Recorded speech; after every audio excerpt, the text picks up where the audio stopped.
to kind of give a couple of examples of this, if we take, for example, the image behind me, which is the SkyRail project that's been rolled out in metropolitan Melbourne over the last sort of half decade or so, which is seeking to remove level crossings from the rail network and replace them with either overground or underground rail links. Now, that's been an incredibly technically complex and innovative program in the sense of the physical design of the rail links, but it's also been quite politically and economically complex. The development of the SkyRail proposal involved obviously the design component. It involved going out and consulting with local communities who were going to be affected, and many of those resisted the project in various ways. It's been economically complex in terms of marshalling the resources to fund the SkyRail program and justifying it in terms of alternative ways to use that funding. And of course, it's been politically contentious, subject to debates and dissent amongst different political actors. So all of those features are sociological in the sense they're the domain of social science. Yes, it's relatively easy. I use that term "easy" in a cautious way for engineers and construction experts, designers to construct a project like SkyRail.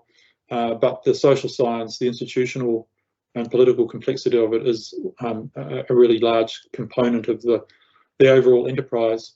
And although I don't have an image for this, we're also now grappling with a further version of this kind of project in metropolitan Melbourne in the form of the suburban rail loop, which will provide a 90-kilometre rail link around the middle suburbs of Melbourne.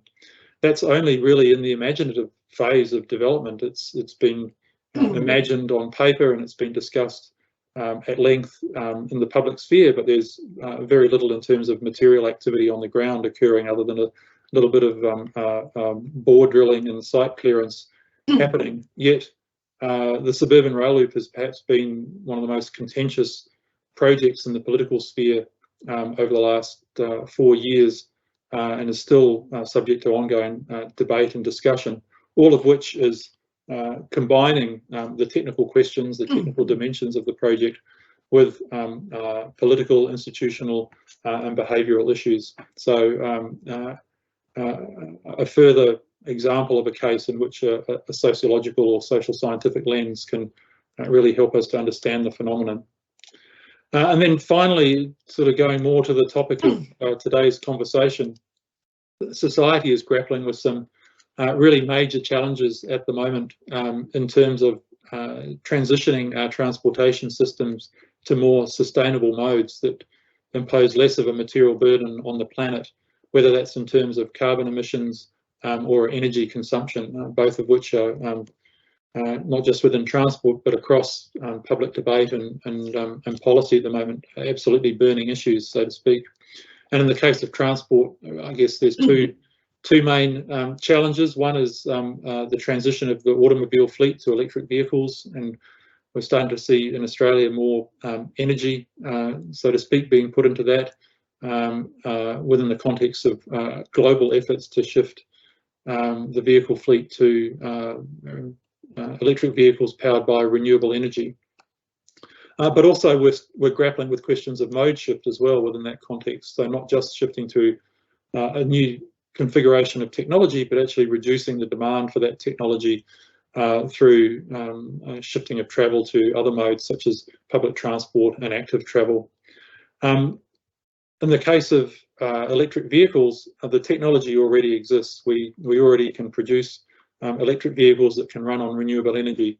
Many of the problems that we're facing in terms of the practicalities of that transition are with the economics, the consumer preferences and attitudes, and the politics that are arising from who will gain and who will lose from that transition. Again, all social scientific questions. The same goes for the question of mode shift, shifting travel behaviours, shifting the economics of travel away from less sustainable modes to sustainable and active travel, and then all the politics and contestation of that. Again, the sustainability transition in transportation is very much a social scientific problem.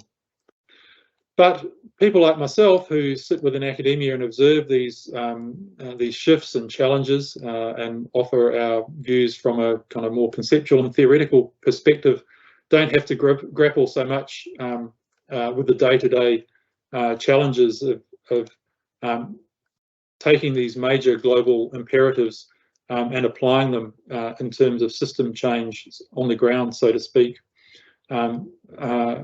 So that work ordinarily goes to professionals, whether it's planners, policy experts, to some extent engineers, and other related professions. Within the academy, we seek to convey knowledge of these issues to the professionals who we either teach or we work with in high degree training. But then the task goes to them in the hands-on sense to grapple with these issues and work through many of the social scientific channels and institutions to pursue what needs to be done in terms of the sustainable transport transition. So that leads us to kind of the conversation today.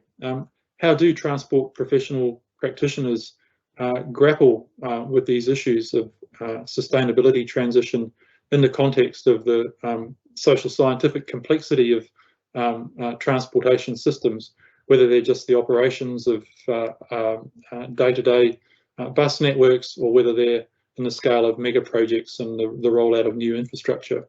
What are the practical issues? What are the conceptual and analytical issues that professional practitioners face? And what are some of the political challenges? And how can professional practice understand transport systems from a social scientific point of view so that professional practice can be more effective in terms of achieving system change? So those are all some questions that we're grappling with today. So I'll now hand over to our first transport practitioner who's going to give us a presentation, Helen Rowe, who works as a sustainable transport lead at the ClimateWorks agency. And for, I guess, full disclosure, Helen is also a PhD student within the Centre for Urban Research, and so is currently working through many of these issues in her own work.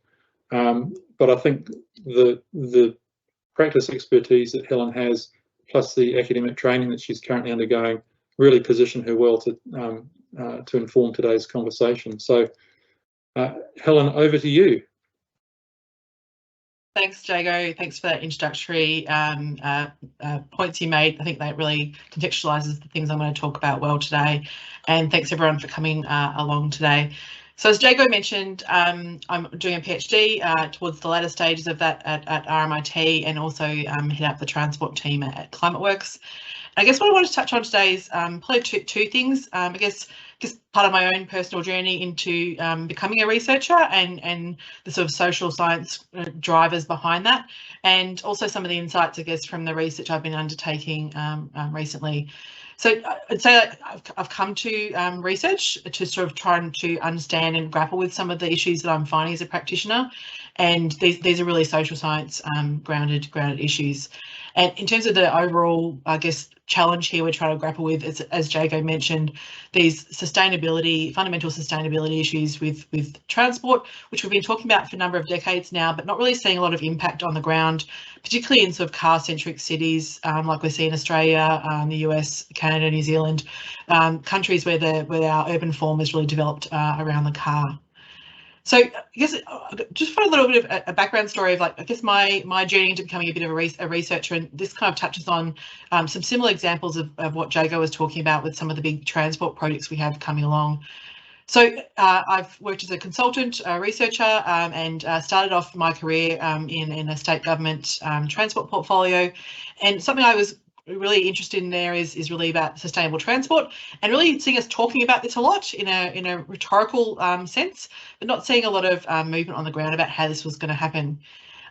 I was doing a lot of work around sort of walking and cycling in public transport, and saw a policy coming out of our roads area, which was about road space reallocation. And I could see this had really great potential to have a practical implication on the ground about how we deliver tangible results for sustainable transport. But I see this framed up as a sort of an engineering tool or an engineering conversation. Let's calculate how much of the road gets used for different modes. Let's have a weighting measure. Let's have a sort of an engineering tool, decision-making tool approach to this. We'll do some analysis and then come up with an idea about how we're going to, what's the construction project we're going to come in and implement in terms of changing how we use roads. The context behind this is I'd seen that the government had just previously put in extended clearways, so making it that cars couldn't park, particularly in strip shopping areas in the morning and evening peak, and seen an incredible amount of backlash around this, including political backlash around these issues, with the community really concerned. So I can sort of see this nexus between a technical rational framing of this problem of sustainable transport and a solution to that, but not really grappling with, I guess, how this is going to hit the road literally in the local area, and grappling with issues around participation, urban change, community attitudes to shifting things in their local area. So I spent a bit of time doing some research on this for a previous research project, interviewing people around the world, particularly looking at things like using pilots and trials or pop-up trials of things to sort of navigate and explore change in a way that probably was not traditionally how the more technical engineering approach would be to some of these issues. And I really found a lot of interesting areas in that I wanted to explore more. In the subsequent phase of my career, I spent a lot of time working with other practitioners, other governments, who I discovered a lot of very well-intentioned, very motivated practitioners who were really sort of seeing, I think, taking on this kind of normative framing from the practitioner point of view, that sustainable transport is the preferred approach, but being sort of constantly frustrated about not being able to move that forward, and not just frustrated, I think sort of seeing themselves go around in circles, frustrated, exhausted, and sort of really grappling with or clasping for ideas of how can we understand how we can go about affecting change better. So this sort of fundamentally became the content of my PhD research. It's kind of grappling with this issue of that we feel like the practitioners feel like we know what the changes we need, but we're not sure how to get there. So before I go into the details of some of the findings coming out of the research and how I think a social science lens has really sort of started unpacking some of these issues, as Jago mentioned, this is really important from this sustainability issue of unpacking this as a concern, and also from that other point Jago mentioned about this transition to not only think about sustainable transport, but now this idea about transport decarbonisation, and how there's a bit of a risk there at the moment. This transition could be a doubling down of sort of a car-centric city, because that's also being framed as a technology transition of just cars are fine and we just need to make them net zero. Not to say that EVs don't have a really strong role in that transition, but just you can see how that framing is being kind of reinforced at the moment. The other thing I was finding interesting from the transport literature itself, including the transport policy literature, is again a tendency to kind of recreate some of these ideas of a sort of a very technical, rational framing of the approach to thinking about policy, and I guess more engagement with analysing the impacts of certain policies. If we put in bike lanes, what's the impact of that, or technical analysis of different policy interventions, rather than engaging with the policy process itself and how do we understand that. So what I saw as a research gap here was or something we needed to be further explored, was whether a barrier to progress around sustainable transport is not necessarily about having the right evidence or policy solutions, but it's actually about understanding the process of policy making and some of those maybe systemic issues in this space. So I guess in terms of the research I was doing, I was interviewing practitioners and not ministers or secretaries of department, but kind of mid to senior level practitioners in this area, in government, consultants, sometimes researchers in Canada, Australia and New Zealand. And what sort of emerged from this is some of these systemic barriers that these groups of people are battling with. And I'm just going to touch on one aspect of the research today. This is about some of the kind of, I guess, in-ground biases in the system that they're working with, that they're sort of grappling to kind of understand themselves to contextualise their work. So the first one of these, I think, is that the people I was talking to are fundamentally, I would say, that the change they're trying to achieve is a paradigm shift from car-centric transport planning to transport planning away from the car to incorporate walking, cycling, public transport. But in trying to do this, there's various levels of, I guess, understanding of the system in which they're working in is fundamentally bakes in the car as being the main consideration in a number of regards. So sort of some conversations around this has been a trend, I guess, in the post-World War II period, strong uptake of cars as the dominant mode, and particularly in countries like Australia, and a series of sort of, I guess, significant levels of urban development of growing our cities around this approach. So some people I spoke to started describing this as the inability sort of to grapple with actually being able to see the system and that bias around them of like, it's like a fish trying to describe water. For many people working in transport, being able to sort of see how cars are baked into the systems around them can be really challenging. I'd say that the people I talk to, many people are sort of frustrated between what they see as, I almost call this like a cognitive dissonance of thinking that their job is, as a professional and having done the university course they've done, is to promote sustainable transport. Perhaps there's sustainable transport widely talked about in their government's key priorities, but unbelievably frustrated with trying to actually implement on any of these things or to push ideas forward that they want to see change on and not being able to move ahead. The second area, I think, of sort of system bias that they're grappling with when trying to affect change is actually the kind of dominant framing of policy and planning and transport as being technical and rational.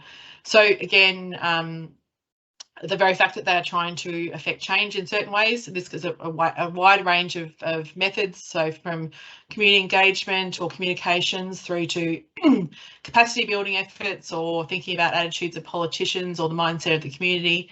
The very fact that we assume that the process is technical and rational means it's very hard to get resources to do these things, get buy-in, to put effort into some of these efforts, or even to develop their own capabilities and capacities around some of the skills that they think are important in this area.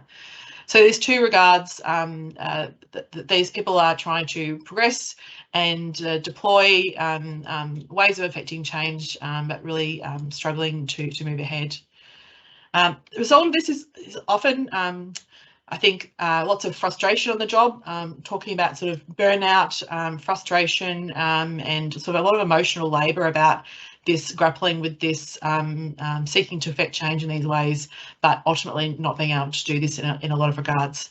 But I would say that something that I think has shifted some people's thinking is where people can sort of see some tools and or they've developed tools or perspectives where they can actually start understanding the system around them and provide some context for some of these challenges that they're working with. And so this draws us to the point of like where social science perspectives can help us unpack these issues.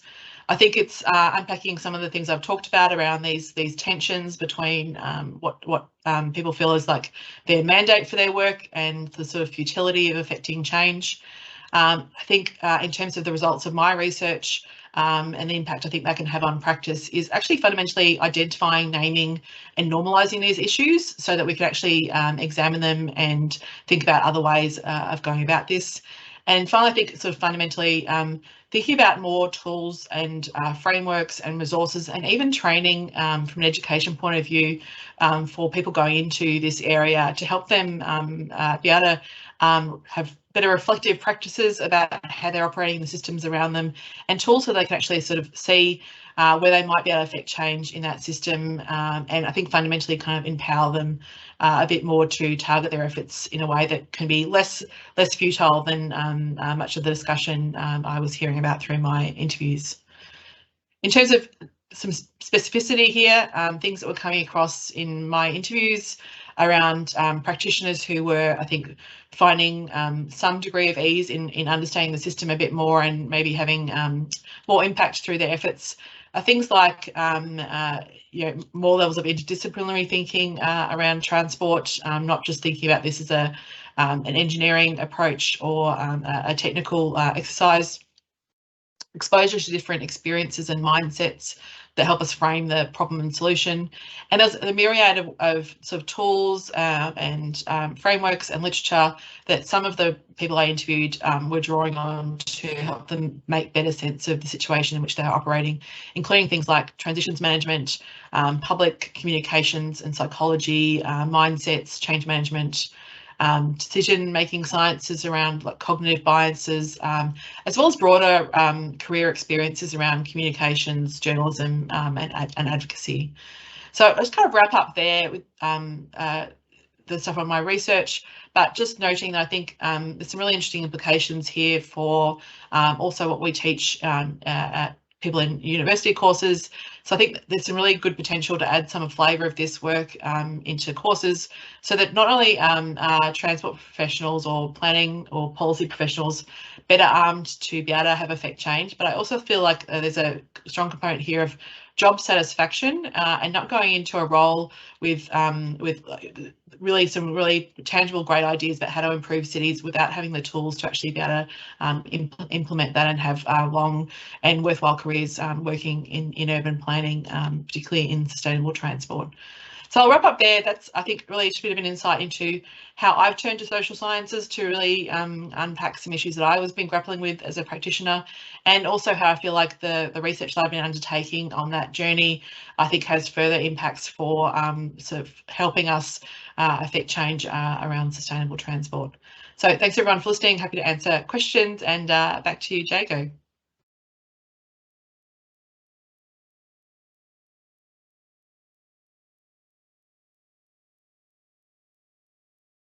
Right, okay, I'm back. Thanks, Helen. Sorry, just grappling with this online system. Look, thanks so much for your presentation. It was absolutely illuminating and demonstrates the wealth of knowledge that you've gained through both professional practice and your PhD studies. And I think that point you made at the end about ensuring that transport professional practitioners have the skills to grapple with these sort of social scientific dimensions of their work is really important, and in a sense throws part of the challenge back onto the training institutions, and principally in transport those would be universities, to make sure that we don't just treat transport as a technical training exercise in the degree programs that we offer, whether they're in engineering or urban planning or transport planning, and that explicit social scientific training around behaviour, society, institutions, organisational practices and so forth is actually explicitly part of the training that future transport professionals receive. So I think that's a really good insights amongst many that you've shared with us. So before we get to a few questions, I'll hand straight over to Louisiana Paganelli, who is currently working as a Sustainable Transport Officer with the City of Kingston, but is in the very final stages of completing her PhD, looking at car sharing, both at the global scale as a new sort of innovation in transportation, urban transport, and questions of whether it's sustainable or not, but also has done quite detailed study of Melbourne as well. So I'll hand over to you, Louisiana. Thank you very much, Jago, especially for the intro and encouraging words regarding my PhD. Can you hear me well and see my presentation? We can just see to you. make sure. I think I'll click a button and I'll send your presentation live. Cool, thank you. Before I start moving, then I'll just, if you can please just confirm. Yes, I can see your presentation. I can't see you now though, but hopefully the version the audience is seeing, you're appearing somewhere as well. Okay, well, but can you hear me? That's yes, important. Indeed. Go ahead, Louisiana. Good. We can see everything fine. Good. Thanks, both. In here. Great. Thank you all for this. So now can you just see me moving the slides? Just last check. Is that okay? Yep, that's cool. good. Thank you. So yes, I think I'm gonna do a similar journey now as Helen, and I'm gonna use my personal experience in practice and research to illustrate many of the issues that Jago and Helen touched on today. So I think it was a good order, maybe because now I'm gonna show images and examples of things that we have been grappling with during the session. So yes, starting with a professional practice, because that's what incentivized me actually to go to research as well. So to start, I am an urban planner and architect from Curitiba in Brazil. Curitiba, my city, is famous for the buses, as you can see on the bottom left, and the whole transit-oriented development and the BRT systems that we created in the 70s. And I used to work for the the organization that created all these. And that would be an equivalent to an urban planning department in the city. But because of the different institutional structure, it is a separate organization. So it's called IPUC, the Institute for Research and Urban Planning of Curitiba. So I also, during my development, I studied in Germany. And I got acquainted or got to know car sharing and got to use car sharing as well. And that was something that we didn't have in Brazil. That was 2005 and 6. And I got really curious about this. And I could see, because it was super integrated and Germany has amazing public transport and cycling, all sustainable transport infrastructure. I was always curious as an urban planner on how we planners can make the most of this mode, or what we should do to make it work as real sustainable transport, or to bring it to the sustainable transport package, let's say, because it is the car, but then to allow people not to need to own a car. So I went back to Curitiba, back to work, and unfortunately, after some time, Curitiba has a great public transport system, but we are also one or maybe the most car-dependent city in the country, with the ratio of cars and inhabitants is one of the highest. And we do have many challenges of car-dominated cities. So despite having a very good public transport system, so that was always making me curious, and as Helen mentioned, the frustration that we know we want to do something, we want to try to do, but there are so many other factors that are way stronger, that still perpetuate the situation. But anyway, during this time, I remembered that question about car sharing, and I decided to do a master's research. So that was my beginning of the beginning of my research journey, and I wanted to understand what cities were doing to integrate or to grapple with car sharing, how they were doing it. And because it was a master's, it was much smaller, I decided to go to look at some US cities, especially because of the similarity with Brazil, car dependence, and many other issues.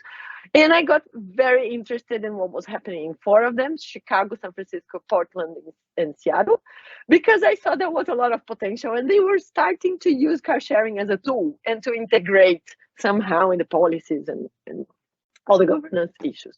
So that made me even more curious and interested in following with the topic. So now, what is car sharing? Just to clarify.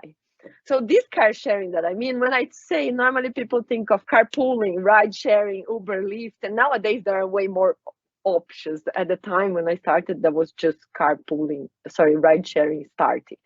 But then car sharing is not is not those types. Car sharing is a service in which people can access a car without having to own it. And it gives the same benefits of having an automobile to whoever joins the systems, without the burdens of the ownership, like insurance costs and all the headaches that normally cars bring, which is the opposite of the whole freedom idea of the cars. And this system exists since the 80s, like as a commercial or a formal initiative, before as cooperatives and groups that got together to share the burdens of having a car and maintaining.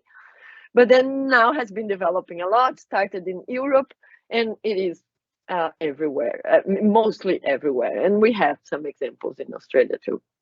So throughout the development of car sharing, 4 main types have developed. So the first one is the round trip, in which the car has the home and it has to go back after the trip to that parking spot. There's the peer-to-peer, following the same concept, in which the car really has a home and it's the owner's home where it has to go back to.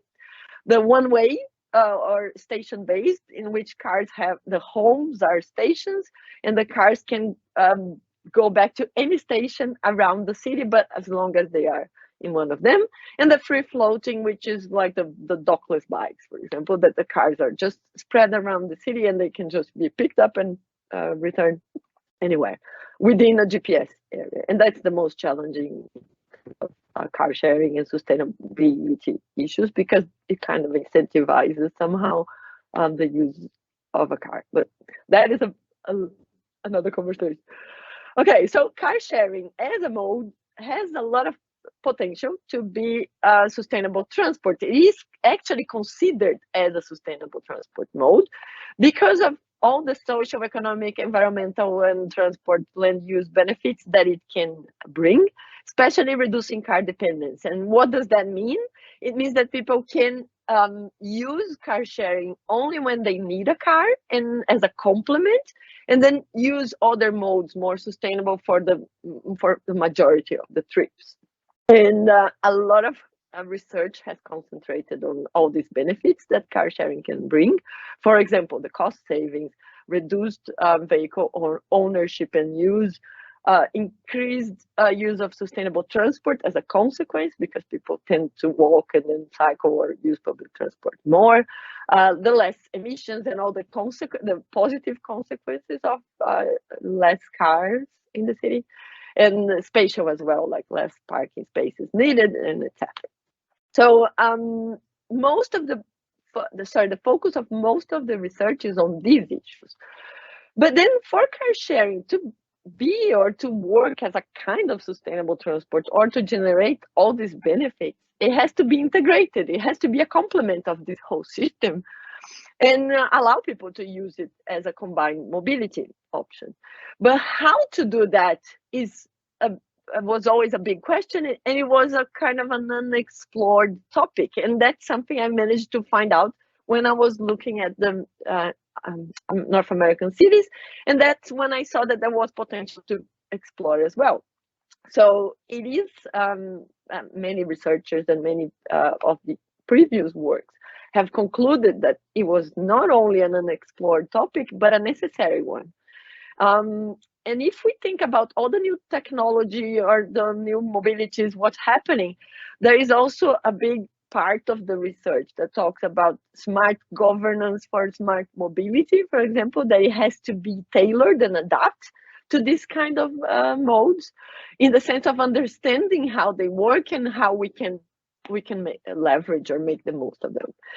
And there is also a part of the research and more focused on the governance and policy that says that we need to understand how the policy processes and implementation related to transport, to understand them better, to also be able to grapple with the complexities and understand how complex they are, and try to overcome the limitations of technical rational approaches that have been applied for a long time. So bringing back to my question and my curiosity, I was always thinking, so yeah, car sharing has potential to be sustainable transport, but it is a car. So where would it sit within these mobility systems, like closer to which one? So that's what that question remained in my mind, and I wanted to do a PhD. So that's how I got into my research again, after some work in the practice. So my assumption during this initial research was that governance could be one of the factors to determine or to help shape or define where car sharing would sit, and maybe closer to sustainable mobility or automobility, depending on how it would be governed. So a summary of my PhD research. So I was focusing on the role of governance in supporting car sharing as an integrated transport mode, based on those assumptions that it has to be integrated, and governance can be an enabler and has a big role. So I wanted to understand the policy processes, policy-making processes behind it, understand what car sharing governance was, how it was governed in regional contexts, and what key aspects of this governance could support urban sustainability. So I'm not going to go into details, but just to show you in a general way, I decided to, I created what I'm calling a car share governance framework. I started with a classification scheme of what I thought this car sharing governance and integration could be, with the main items or categories that would be part of it. So from the actors and the levels of awareness to a kind of a sequence that would be similar to how we would apply or to make policies for the system, following a whole cycle or the whole system. And then I also got a framework, a policy theoretical framework done by Howlett and other researchers that is called five-thread weaving framework that mixes theory of policy cycle and the multiple streams frameworks, basically creating this whole structure of how the policy would happen and who would be involved in that.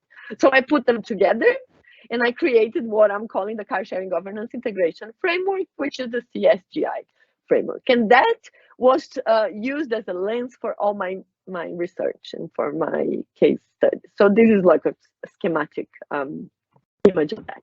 So for my approach, I did an instrumental multiple case study, and I used a lot of different methods, but basically desktop and literature reviews, semi-structured interviews. I did 112 interviews. It was a lot, with people from the government, market, and advocate institutions. And I managed to go to many of the places. So I did observational techniques. I looked at many other documents, and I was taking notes. So in cases, I did a very big global study. I was lucky enough to go to many places before COVID. And from that, I extracted 5 that I'm calling the promising cases, and which could illuminate good practices, or in that sense of governance, of what I was defining as governance, car sharing governance. So these are Vancouver, Ghent, Bremen, Milan, and Singapore. So at least one in each big area continent. So I also did a very in-depth and detailed, as Diego mentioned, study of 11 Melbourne LGAs, because I wanted to understand how this happened in a region. So the regional approach to all these cities and how they were dealing with car sharing. So I'm not going to go into details, and images talk way more or speak way better than words. So I'm just going to go through an evolution so you can understand. In 20 years of car sharing development in the region here, started in 2004, you can see on the upper part in blue is the car sharing development, and below it will be the policy development. You can see the phases, different stages, different approaches, and I will just show you. So as we go. So this was the first car sharing company when it started in 2004, and there were some trials. There was some interest from the government and in what was going on and how they could maybe enable. But then the actual policy development started almost 10 years later, with some of the cities in the forefront, and then others started to develop. And also the market started to develop with that, or further develop. As you can see, more operators, more policies, more cities, and also it started to spread around the region. And I'm looking at inner Melbourne. I was looking at inner Melbourne cities only. So until recently, the last one did the policy. So that image and this one also shows the complexity, the differences, and it's kind of fragmented. So you can see here there are different, each of the cities or LGAs has a different policy and treats car sharing in a different way. And the implementation is also different, spatial issues with different parking spaces, different signage, but the same operators in the region. So almost at the end, some conclusions were based on all the governance categories or my framework. I analyzed everything looking through that lens, and I think the main issue was a lack of awareness of car sharing and among the core actors, which would be probably the local government and the people responsible for making these policies. The importance of advocates that could teach or could help in that sense. To raise awareness and help on how to define policies, the prescriptive and fragmented approaches to the car sharing governance and the policies, different reasons that tended to open the policy windows, sometimes because the car share operators needed space or because residents were asking, and that applies to the global study as well. Some politicians wanted to start incentivizing or knew more about that. So there was a very big list of reasons. There was always a lot of policy cycles, as you could see. Each of those orange lines were different policy cycles that happened to make policies, to review them, but then the reviews are opportunities for change and to apply whatever was learned. And the main conclusions were, and that applies to the global as well, that arrangements are based on resolving car parking. So then car sharing becomes a parking problem, and the processes to do all these policies, they are dominated by, they are challenged by car dominance and path dependence into how to govern a car. So it is very complex. It's way more complex than we thought. And there is an opportunity to integrate more, especially in Melbourne, for example, to have a more regional approach. And governance definitely has a pivotal role in enabling car sharing integration or hindering it, depending on how it's done. And the conclusion, I use that framework to create what I'm calling a model, a CSGI model, based on the roles that I concluded were the governance roles. And I did some principles of more effective governance, also based on all those categories. And this whole concept of the governance, from the conceptualization to the practical terms, could be applied to other transport issues, especially to understand that those other parts of the transport planning. So now I'll finish back to the professional practice. Now, as I'm finishing my PhD, I am back into the practice as the Sustainable Transport Officer in Kingston, as Diego said, and the city has declared a climate emergency last year, and one of the priority areas is the transition to sustainable transport. So car sharing policy is part of these the actions, the EVs or transition to implementation of a network of EV chargers. The big projects that Diego also mentioned are happening there in Kingston, the level crossing removals, the suburban rail loop, and all the improvements of the active transport that these big projects also generate. So that is my current role, and I definitely have a great chance to implement most of the governance issues that I learned from the research and from all the experience. And I thank you very much for listening. I look forward to our discussion.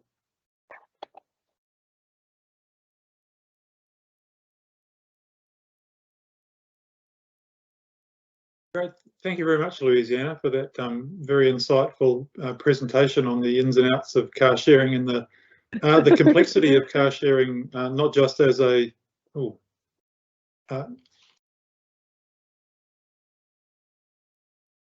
sorry. Can you? Yep.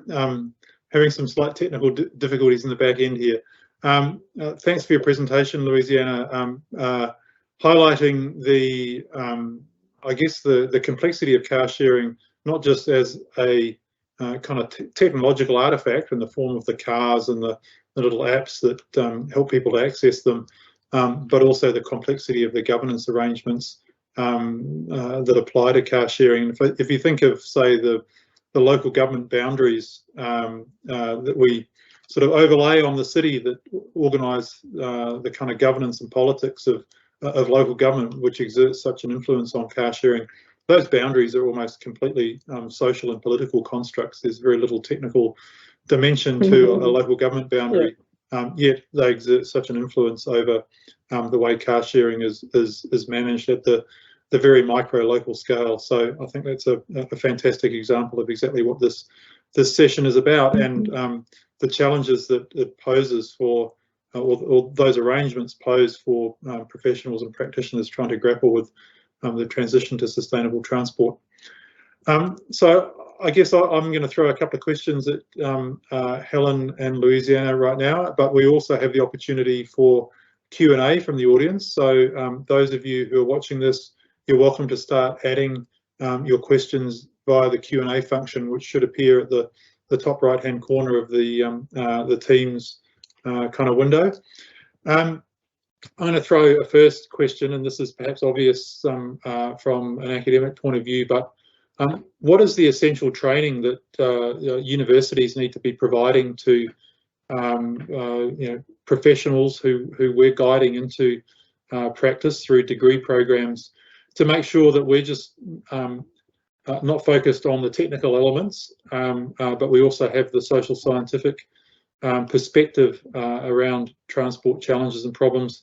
Also noting that when professionals enter paid work, if they're in the early stage of their career, they're not coming sort of later in life.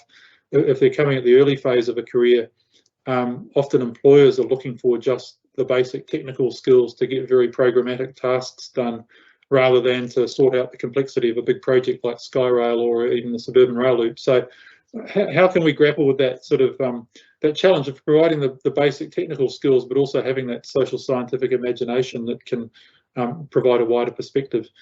Maybe I'll go to Helen first. So I'm going to try and, if you're able to respond, I'm going to try and send. For some reason I can't get everybody on the screen at the same time, so I'll send you live. Jump in. I think it's a really great question, Jago. I think there's a couple of layers to this. I think fundamentally some of these issues are difficult to grapple with without some practical application in the abstract, and I think it'll sort of depend on the student cohort as well. But I think there's some great things you can do early on, actually just giving students exposure to real world challenges and actually engaging them with practitioners to hear these stories about what happens when the rubber hits the road. So I think that gives them some context about maybe some of these technical concepts they might be learning about, sustainable cities and what the research tells us is the best approach in terms of transport in our cities. Putting that in the context of hearing those practitioner stories about how that might actually happen on the road. I think there is some opportunity there to ground that in some other things around, I certainly found some grounding in community engagement practices, and participatory city planning is a really fundamental one that I think also students tend to resonate with pretty well about. And that's a fundamental, I think, also practical skill that you need on the job pretty early on is, with any plan we do in an urban area these days, community engagement is a really big part of that. So I think there's some fundamental things you can learn then, and I think I also see that young practitioners coming out, I think maybe the current generation, very motivated by having impact through their jobs. So I think I don't know, just my idea for a sexy course that could be thrown into any university course is, how to be a change maker. I think pitching that as if you want to go in, and maybe that's not going to be for everybody, but I think you might find that those students who are really motivated by values and impact will be attracted to some courses like that to give them a bit more grounding in things like, transitions theory or various other, I think, disciplinary input to that conversation.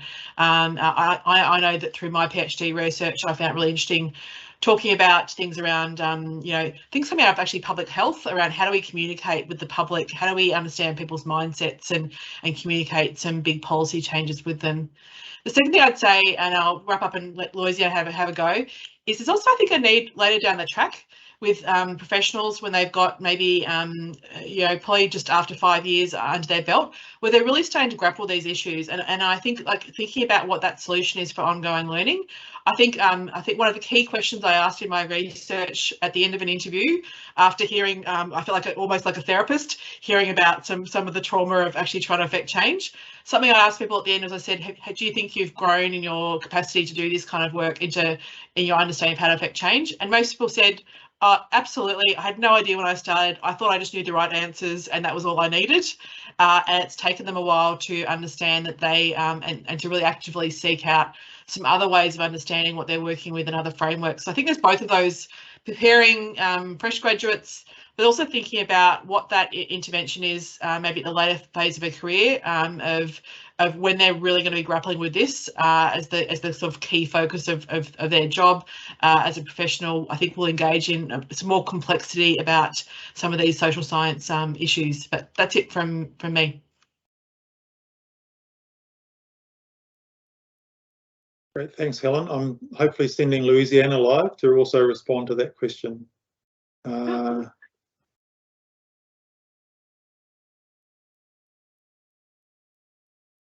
we go, Louisiana. I think you're live now. Good. Yeah, I can see a red square around me.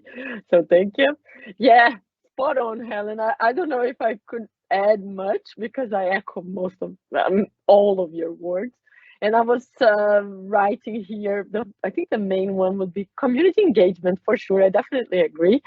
In the sense of knowing how to deal with the people that we want to promote the change for, or to help us promote the changes.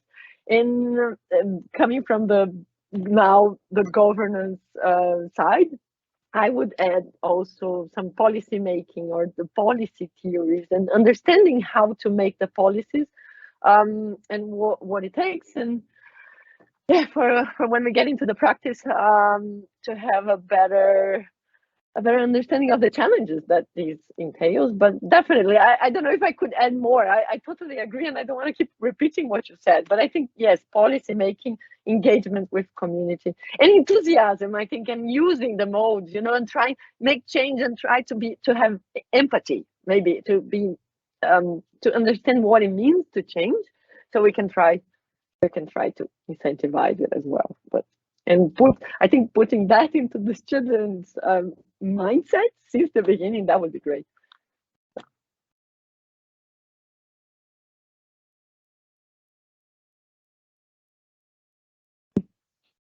Thanks, Louisiana.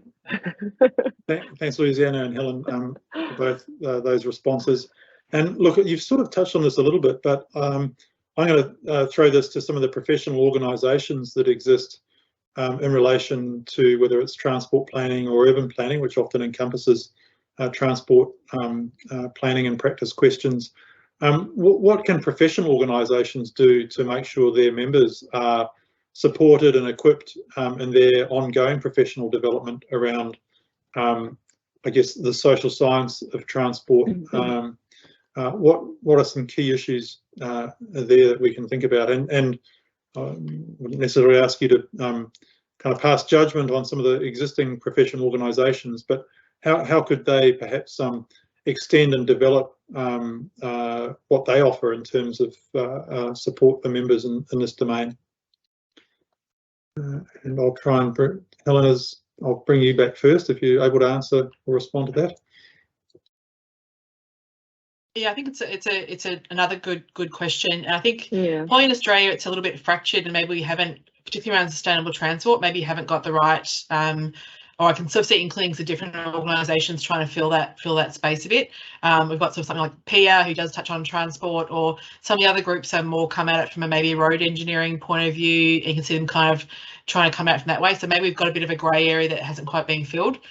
But maybe I'll answer the question by just actually throwing to you an example of something I think overseas that's filled this gap pretty well, and that would be the US. They've got the governance system that's come out of there from a city base, which is NACTO, which is the North American City Transportation Officials Organisation, and that's really become like instead of the sort of top-down practice of sort of road standards and road design standards has been cities coming together who are trying to achieve sustainable transport, thinking about the tools and the knowledge sharing that they really need to affect the change that they want to achieve at the city level. Because we sort of see sustainable transport, I think, really resonating at a local government and city level, and maybe gets lost when we start thinking about it at the national level.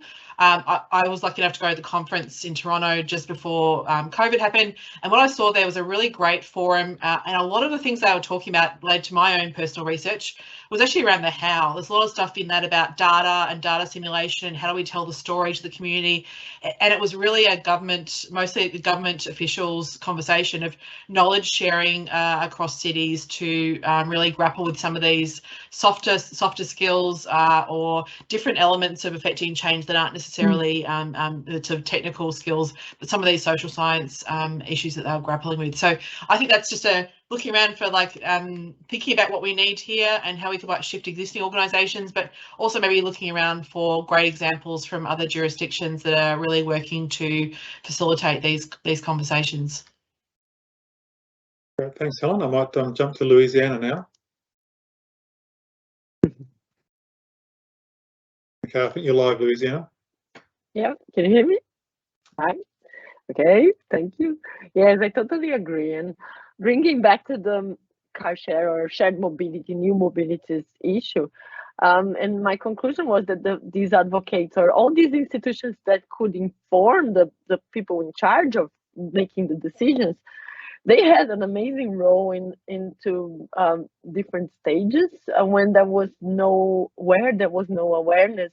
They were from the beginning either teaching or participating in the processes to make the decisions in a way that later they even incentivized some politicians or some people from who had the power to make the bigger decision to want that and to drive that to become something to put in the agenda, let's say, or because they eventually understood and learned from these organizations the importance or what it means or how they could deal with this. And comparing cities all globally from the ones I saw, it was almost always that the cities were under-resourced. Like it's and not everybody has the knowledge, and this is an evolving technology now. Thinking of the new mobilities, it's difficult. We're always running after the bus. It's like things are changing so quickly that these organizations, they not only create toolkits, as Hannah said, also echoing what she said, they can create toolkits or guidelines on how to make the policies or how to implement this, but also to participate in the process. So as partners, and the different kinds of partnerships that all these new technologies are allowing now, and there is a monster area of research as well talking about this, right? How the public and private work together.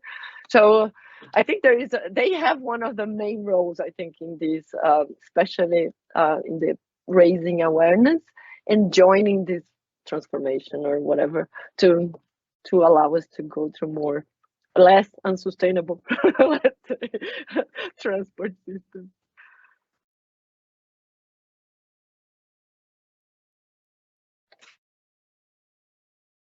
My Thank you, Louisiana. Sorry, we're having some minor technical complexity with the webinar today, so there's a bit of a lag when we shift between who's in view. Look, thanks, Louisiana and Helen, for those really insightful responses. So you've really done a great job in aligning what you've said, both in your presentations and response to those questions, with the theme of today's session. I might jump to a couple of the questions we've received from the audience. And Anthony Francis has asked, he's a little puzzled because it seems that when you contrast a social science approach with a rational approach, it suggests that social science is not a rational approach, which is a fair point to raise. He's always thought it was both rational and even technical. So when we talk about transport planning as being dominated by rational or technical methods, are we saying that these methods should be replaced by a social science approach, or are we saying that the technical approach is too narrow and needs to be expanded by a social science approach? I mean, I have my own views on that, but I might just hand over to Helen, are you okay to answer that question, Helen? I think it's actually quite a conceptually and theoretically interesting question. So over to you, Helen. You should appear in a second. There we go.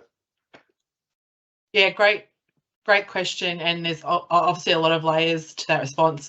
I guess the kind of terminology of sort of techno-rational is often, I think, in transport of thinking about it from more of a maybe an engineering, and I totally agree. I think the social sciences is also rational, but probably more rational given how crazy some of the experiences are, of futile experiences are of some of the practitioners I've been speaking to. But I feel like it's maybe that kind of framing, particularly for transport, in coming from maybe more of an engineering background, that tends to be the framing of it in that kind of more engineering, technical, rational framing going forward. I think there's just they're really interesting things in here about, and obviously this is the theme my research touches on as well, but things like I think the great work around the great book, the Flerberg book, which I always forget the name of, Rationality and Power, about the actual artifacts of what are in the debate as being rational parts of the discussion, or the ownership of that is actually kind of evidence that's got a lot of power behind it of framing the conversation. And I think that what I was seeing through my research is sort of the car-centric systems and decision-making processes that we have in transport, whether that's cost-benefit guidelines, how we do our modelling, and how that builds in the data sources that are actually, we measure data about cars better than we do about other modes. That this idea of this said in brackets, the technical rational artifacts of our decision-making processes actually are controlled by whether it's explicit power dynamics of people trying to promote cars, or just, I think, just the path dependency of the system. So it's almost like the power of the system to keep continuing on and replicating the existing ways we have of doing things, rather than being able to shift to other approaches. So I think for me, not to throw out that entire conversation, I think in response to that question, definitely about a complementary of thinking about these as complementary parts of the conversation to bring in the social sciences as well as some of the more technical analysis. But I guess what I've seen from my career in transport is that it's, and my first job was in a Department of Infrastructure 20 years ago, and it was entirely run by engineers with no policy really behind it. It was just about building things. So I think that's actually one of the reasons I've stayed in transport so much, because it's felt a little bit like the wild frontiers of policy. And I've seen over 20 years, really, I think maybe this is why it's very rewarding as a social science topic, is it's been a shifting point over the last 20 years to just build in conversations like sustainability and equity. And I feel like equity is maybe the next horizon that we're still building that into, really seriously considering that in transport. So sorry, a long-winded answer, but I think that's a really, really interesting question that I think a lot of our research is sort of fundamentally wanting to unpack. Great, thanks, Helen. I'll hand over to Louisiana now, and there's probably a second delay while she appears. Okay, you're live, Louisiana. Hey, thanks. Okay, so my answer is going to be short, but it's the same. Complementary, definitely, and there's no one against the other, or one not or the other. And I think one helps the other in so many ways, because we can understand even technical results, let's say, because of the other social science factors they explain, and the technical informs our decisions on both, so and vice versa. So my short answer is definitely complementary and one helps the other, definitely, and adding the equity factor to that, absolutely agree.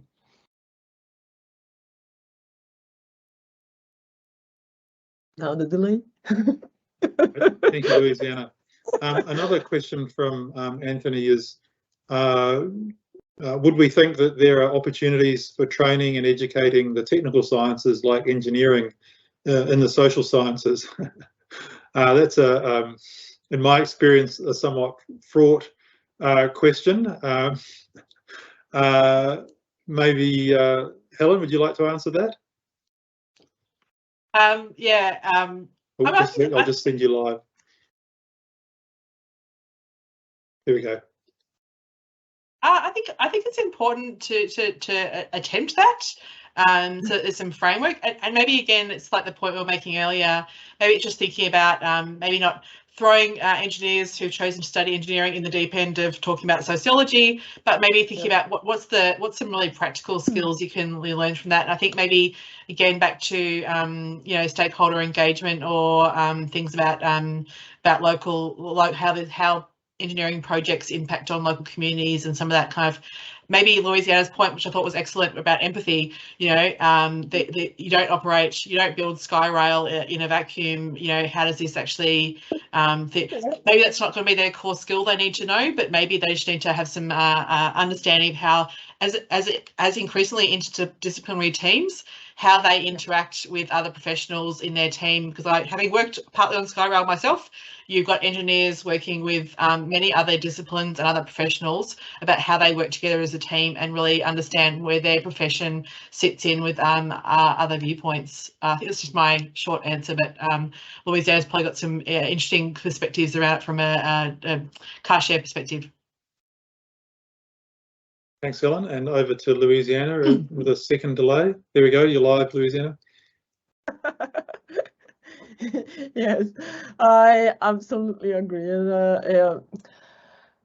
Yes, bring it to the car share example. I think what I mentioned as a finding was that the decisions tend to be more technical for car sharing, and then transforming what is a mode, what can be a mode or treated as one, if there was this understanding about the general, about all the factors that influence, it becomes just a space for parking, which is super contagious. So it becomes like a technical, let's see how much it costs, what is gonna, very cost-based benefit analysis, you know, based, and transforming something that could be a mode or have a lot of potential into just another contentious.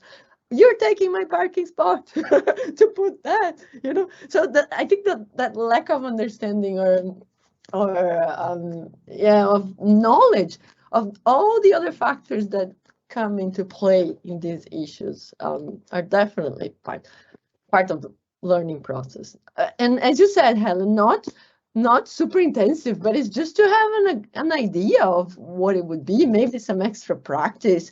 In Brazil, I don't know exactly how it is in the university level here, but in Brazil we have like a mandatory practice before we graduate, and we study architecture and urban planning together. So my whole degree was an exercise of this, because architecture is more technical and of course there's creativity, but the urban planning, we had a lot of policy and community engagement, all these developments, and we needed to finish the degree, we needed to prove that we had some practice.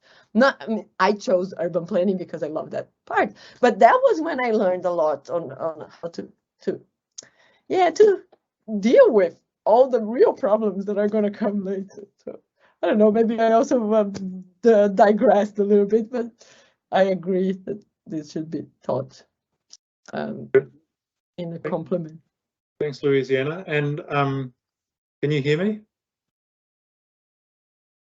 Yeah, okay. I'll stay off screen but ask another question that's come up in the Q&A. Njoli Dixon from the National Center for Mobility Management in the US. Oh, welcome, Njoli, for joining us, no doubt midnight over where you are, but Njoli asks, they've been working with universities to include this knowledge in university curriculums, and presumably this is social science knowledge in university curriculums. Is this something they have included abroad in studies? So I guess a question about any international examples of that you might know of the incorporation of social science perspectives in, I guess, technical curriculums. Any thoughts on that, Louisiana?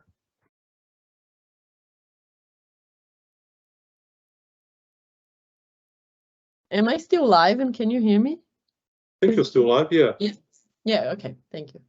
Yeah, I'm sorry, I don't know much about other international settings. But I think what I mentioned before is my international background. I think we have, especially in my degree, we had this social science approach to the architecture, but not so much in the engineering courses, let's say. It's more like in the architecture. But sorry, I don't think I have done knowledge enough or enough knowledge to answer this question about other places so much. Okay, thanks, Louisiana. I might hand over to Helen. You were about to go live, Helen. There we go. Thanks, Jago. I think there's some, there's definitely, I think it's definitely worth looking at and seeing what's around. I know certainly when I did my studies, there was a course in participatory planning, which I did see some of the more technical students doing as an option from, I think, maybe some people from the engineering side, but actually people from things like real estate who maybe also wouldn't, or property kind of backgrounds. So I think there's an opportunity for that to be a subject that's well taught. I was talking to some people, I think in Vancouver, in my research. I think this is coming out of perhaps Simon Fraser University or UBC.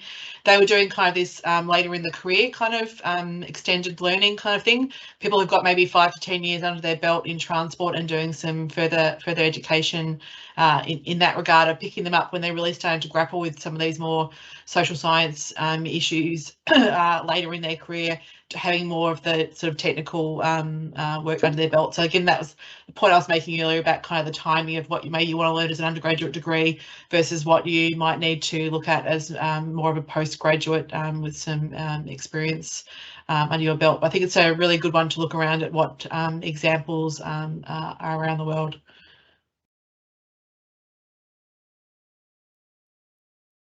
Just sorry, one thing just before you go back to you. Oh. Sorry, Helen, I've cut you off. I thought you were finished there. Go ahead. I think people should be able to hear you off camera. The only thing I was just going to say is I just thought it was a really interesting reflection as well. Also thinking about, I guess, maybe what the impact is of one of like urban planning degrees or other similar degrees. And I was just reflecting on a podcast I listened to a couple of years ago.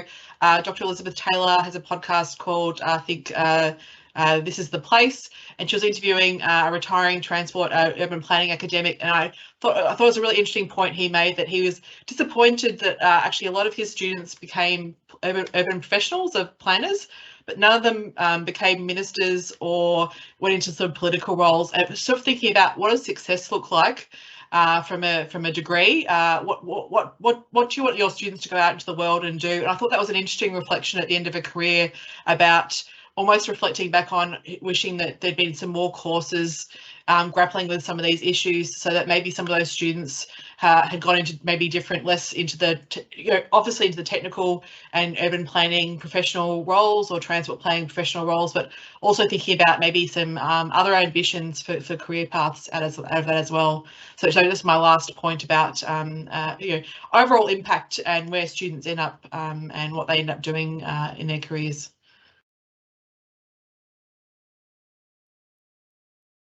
Great, many thanks, Helen.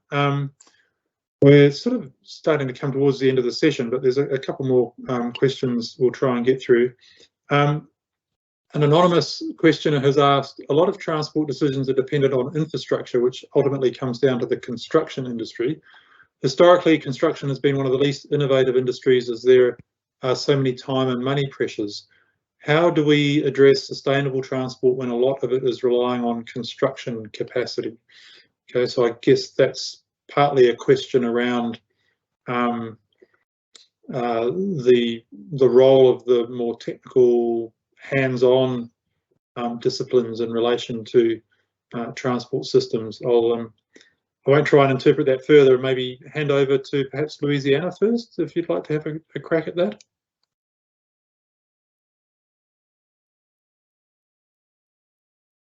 Go ahead, you're live. And you're on mute, I think. Hi, can you hear me? Yes. I had an internet crash here, so it was frozen while you were explaining the question. Would you mind repeating the question, please? Okay, so the question was, a lot of transport decisions are dependent on infrastructure, which is produced by the construction sector. That sector is often one of the least innovative, given the time and money pressures. So how do we address sustainable transport when a lot of it is dependent on construction capacity and those, I guess, the complexity of those pressures and the perspectives of that that sector, or the disciplines that work in that sector? Yep. Thank you. I'll let you tackle that how you like. Yeah, thank you for repeating. That is I think the main question in our field, right? One of the biggest ones. But can I use an example from Curitiba, let's say, to illustrate this?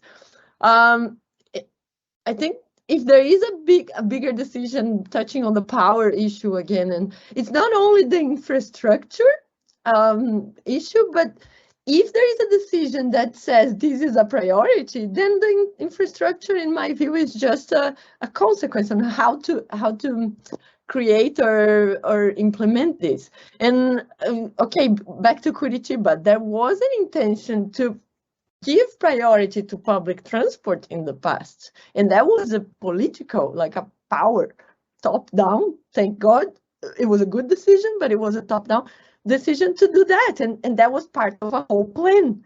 So that's why the transit-oriented development and the infrastructure came later. And if I'm seeing this in a different way from how you guys see, please let me know.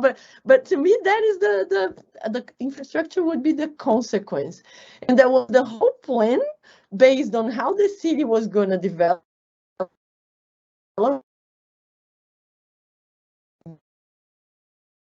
Focusing on this transport, and the sustainable transport was going to guide that. So the infrastructure created, like we call canaletas, they are the corridors for the bus rapid transit system. They are a massive infrastructure, but then it led the whole transit-oriented development that happened after. With some issues, of course, it's not perfect, but that plan and that will to do that, I think was a very important ingredient in the whole process. And there is, of course, a big story behind that, and it was not so easy. But I think the plan, the will, and the technical skills, especially among the people who were in charge of this. And as a side story, just a curiosity, the team, like Jaime Lerner is famous, as was our mayor. He was in charge of this implementation. He was part of the first group of architects that graduated in my city, and they came out of the university craving to do stuff and to implement the ideas they were looking at. So it was the first architectural course. Normally there were, and it touches on the topics we discussed before. Before it was only engineering in the university, in the local university. So that first group of architects was getting together, sharing ideas. They even worked for a while before the plan became an official plan. So they had a plan in the drawer, let's say, before they had an opportunity to implement it. So when that opportunity came, like the window opened and the powerful decision, let's say, was there to implement it, they just said something like, okay, here it is, here's the plan, you know. So not so easy, but that was part of the whole decision process, let's say, and the infrastructure came after. So maybe it was a long answer as well, but I think the infrastructure should be a consequence of a meaningful and strategic decision. Please let me know if you have different views. Okay, thanks, Louisiana. I'll just put Helen into view. Go ahead, Helen. I think I agree with Louisiana's point there about, you know, the construction industry does its job of implementing stuff. It's actually sort of the thinking work that feeds into that's sort of lacking some innovation in some regards. I would say that I guess what's within the construction industry's remit is actually how it goes about its construction. And I have seen some really good examples of innovation, particularly around sustainability and thinking about embodied carbon. Seen lots of, in Australia context, the water, other urban design kind of elements, seeing that innovation in that regard. I think maybe what some of the areas are that are problematic in Australia are where the construction industry is related to tail wagging the dog issues of influencing what sort of infrastructure we get built from a jobs perspective, or just from we want to be rolling out big infrastructure projects on a regular basis, or tied into tolling if there's revenue opportunities. So I think that tail wagging the dog is a bit of an issue in Australia. I'm sure that's an issue Jago would want to talk about a bit more. But yeah, where they're driving the decisions we're making, I think that's where it gets problematic. But I think beyond that, it's really about the decision-making processes that feed that. And I know in Australia we've seen going from a bit of a policy neutral sense in the last 10 years of just infrastructure funding going into things like regional bypasses and roads, to putting some control around that. I think in my time in government, not that long ago, was the first time that the federal government said, we're not giving you money for infrastructure unless you tell us what your plan for your city is and economic development. I think that was a policy control over that. But I think there are still some, in relation to my research, some systemic issues there as well about, again, those biases towards vehicles. Things like we have a bias towards capital expenditure over OPEX, which also means that we like to build more roads rather than invest in, say, public transport services to clear new areas. So I feel like a lot of that stuff can't be laid at the construction industry's fault.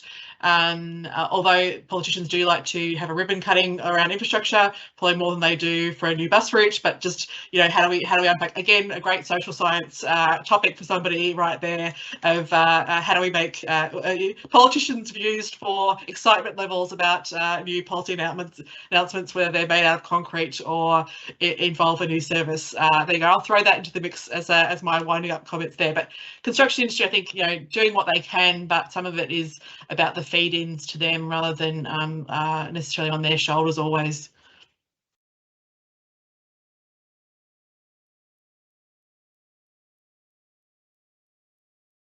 Great. Thanks very much, Helen, for that response. And look, there's a few further questions in the sidebar, which I'd love to be able to have you both respond to, but we are effectively at time now, so I think we're going to have to draw the session to a close. There's a couple of questions around social equity and inclusion that we didn't quite get to, but I think those are also important dimensions of this, because sometimes the technical disciplines don't have complete awareness of those more nuanced kind of social issues. I would like to get both of you back on the screen, but we are having some sort of technical complexities with the system today, which I guess partly illustrates the risks of allowing a social scientist to interface with a complex technical system, the social scientist being me. So I hope the audience has seen enough of both of you today, Helen and Louisiana, to not feel the need to wave goodbye to you live on screen. So I think we might just wrap it up from here, but I'd really like to thank both of you for the incredibly rich and insightful conversation that you've shared with us today. I mean, I've been working in the kind of intersection of social science and sustainable transport for a couple of decades now, and I've actually learned a huge amount and been stimulated with a lot of really interesting ideas about where to take this kind of conversation further in my own research. So I'm deeply grateful to you for sharing your thoughts and enlightening my thinking. But also from the chat that we're seeing down the sidebar, it does seem that the audience has really enjoyed the conversation today. It has been really rich. It's dealt with some really challenging and important questions. And I wish we could have these kind of conversations more frequently in the transport and particularly sustainable transport space, because a lot of the issues we've grappled with are actually absolutely central to the responses we craft and design for the challenges we're facing. So thank you, Helen and Louisiana, for sharing your insights today. It's been really fabulous. I'd also like to thank Jenny Lucy from the Centre for Urban Research for her kind of organising of the session. She's not responsible for setting up the Teams live, that all lies with me. So thanks, Jenny, for your efforts. And also thank you to the audience participants who've come along today. I hope you've had an enjoyable session. We're really pleased to have been running a transport event within the context of Social Sciences Week. I think this is probably one of the first that's ever run within the program of that week. So it's a real achievement for all of us, both organisers, presenters and audience. So I'll leave you all to your day. Thanks for joining us, and hopefully this conversation has provoked further stimulating thoughts on your part over the rest of the day and over the days and weeks to come. And thanks once again to Helen in Louisiana. Thanks, Jago.